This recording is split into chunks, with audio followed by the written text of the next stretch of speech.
Hello, I'm Matt, and welcome to another Gospel Outreach Mission story. Today's story comes to us from India. Paramjeet wished she'd never been born. Her eyes were red from crying as she scrubbed pots and swept the house. That morning she had had a huge fight with her husband. And worse still, her mother-in-law had snatched away her 5-year-old son and said, "You will never see this child again unless you bring us more dowry from your parents." Paramjeet didn't think life would be worth living without her son, but it made her feel better to keep busy, so she kept doing chores. She went outside and decided to let her buffalo get a drink of water. So she untied the buffalo and led it to the water pump.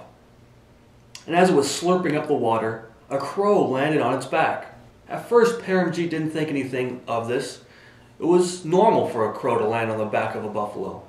But as she looked closer, she noticed that the crow had something in its mouth. It looked like it was a small book.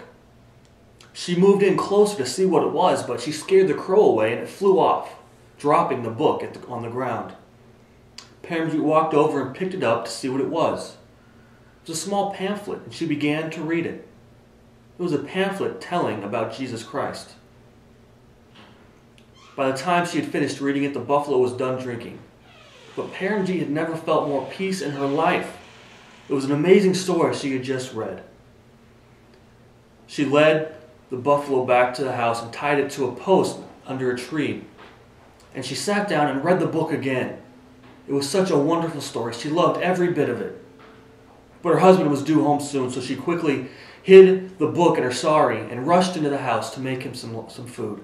Just before her husband returned from the fields, Paramjeet rushed into the house, hid the book in the house, and made some chapatis and curry. As time passed, she would read the book whenever her mother-in-law would scold her or her husband would come home drunk and abusive. It was her source of peace and happiness in the world. But she longed to know more about this Jesus that she read about. She had so many questions that she would frequently lay awake at night just with the questions racing through her mind.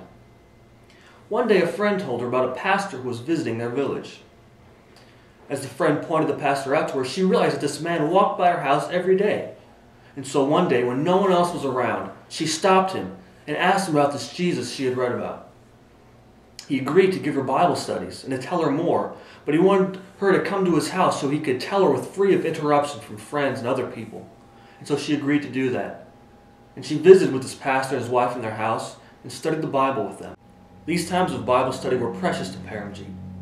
She kept urging the pastor to baptize her, but he hesitated. He knew that if he baptized her, it would cause all sorts of problems with her husband and with her mother-in-law, and he didn't want to do that to her.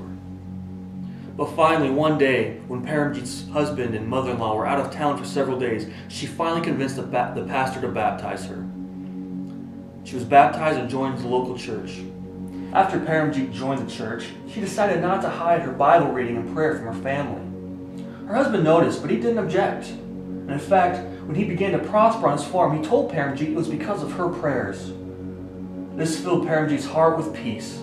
And she even noticed that she had stopped quarreling with her mother-in-law so much, and her life had become much happier in her home. Now, Paramjeet smiles every time she sees a crow picking ticks from the back of her buffalo, and she wonders if it's the same bird that brought her this wonderful book of hope and peace that changed her life.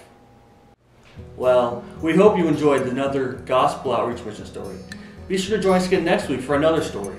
And as always, we appreciate your views, comments, and subscriptions to our YouTube channel.